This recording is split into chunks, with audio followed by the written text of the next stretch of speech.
So it is early. If you haven't yet, please subscribe. Um, if you have, welcome back. I appreciate your support. And I only got a few minutes here because I have to get ready for work, unfortunately.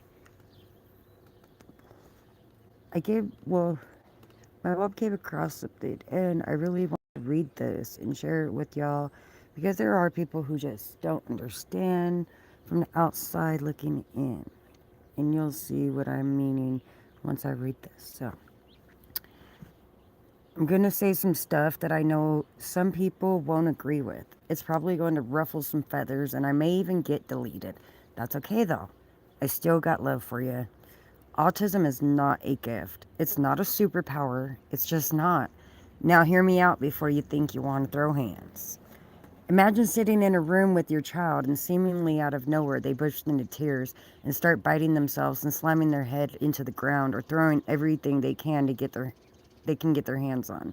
Imagine that screaming turns into an agonizing cry or shriek as they thrash around the floor and come to you for help with whatever is bothering them. But since you can't figure out what has them so upset to offer assistance, they start to pull your hair or scratch your face and arms, leaving bloody marks behind. Imagine this lasting hours and absolutely nothing soothes it. Imagine your child taking your hand and attempting to lead you somewhere for assistance and getting something.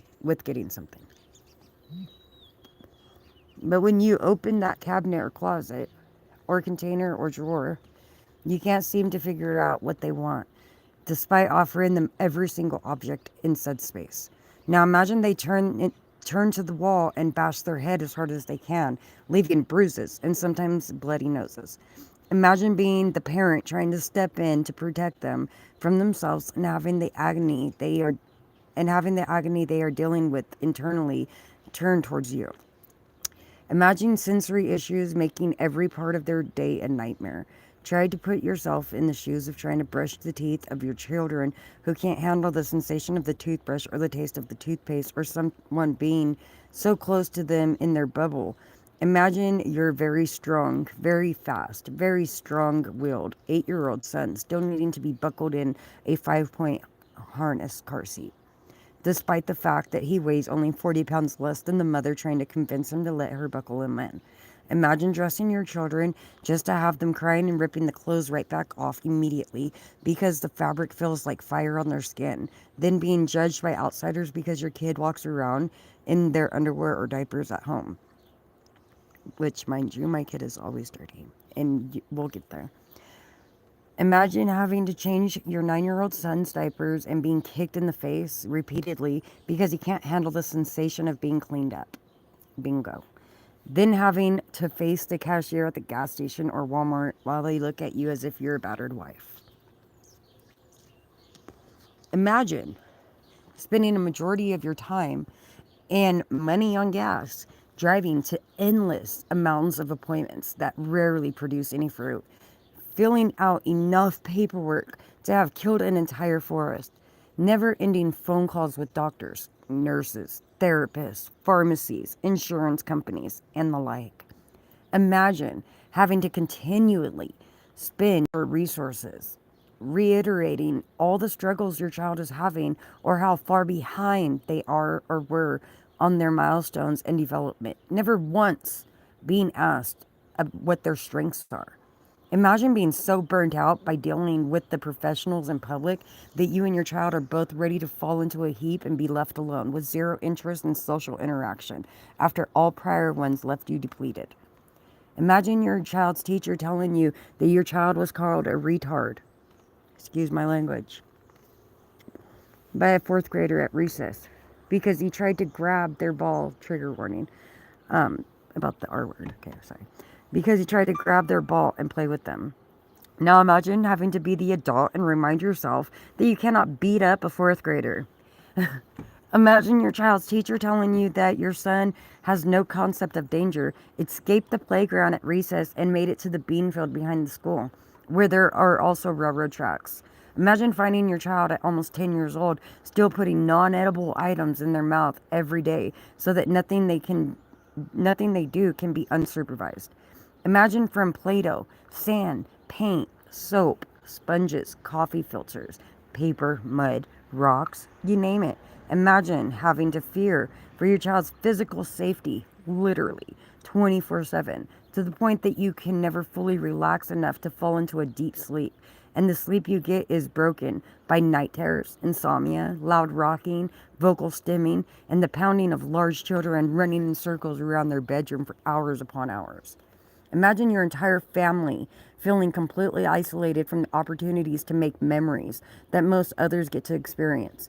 Imagine feeling like you're always stuck at home because one, there's nowhere that can or will accommodate your child's struggles, or two, you're too terrified to elopement or dangerous situations they aren't even aware of enough to avoid. You get exhausted with having to explain or defend your child struggling. Now imagine having to face the people you see in your daily life or interactions and pretend like everything is okay and you aren't breaking inside, because that is not the place and they are not the person to tell your story to. Just keep on faking a smile, saying everything is great to avoid that awkward silence where they don't know what to say and want to just back away slowly. Now, I could go on and on. If you don't live this life, it is near impossible to truly understand what our family and many others like ours dealing with children with profound autism experience on a daily basis. It creates depression, anxiety, PTSD, and even more just for the family members. Could you even begin to imagine how the child himself must feel inside? The agony and desperation to simply be understood, and the utter loneliness when so few can even fewer are willing to try. Add some more insult to injury here, and know that every decision you make on your child or family's behalf will be judged by someone with very little actual knowledge of the situation, but lots of opinions and volume concerning them. The fact that we lose sleep and shed very real, very ugly tears together after hearing a song about a dad giving his daughter away at our wedding, because we know our reality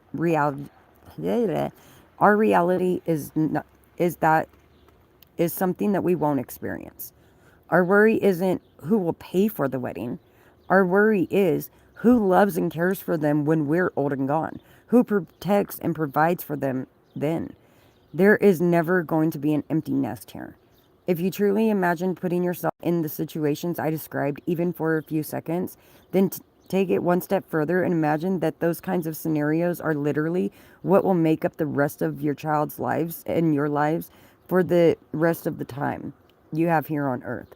If you can still look me in the eye and tell me that you could experience all of this with your children and still claim autism as a gift, I'll call you Pinocchio. It does such a disservice to the very real and very valid struggles of families dealing with low functioning, severe, profound autism to hear people say things like autism is a superpower. This is not something to celebrate. Do I think there is always good to be found, even in the worst situations? Absolutely. Would I take autism away from my kid if I had the ability? Again, absolutely yes. I definitely would. Now, I had to put that out there because it's factual. It's factual. You guys see me, I'm always a hot mess, and I never care because I don't care anymore. I'm so tired. I don't have time. I have time to get ready for work and to go. And that's what I'm doing now. Have a great day, guys.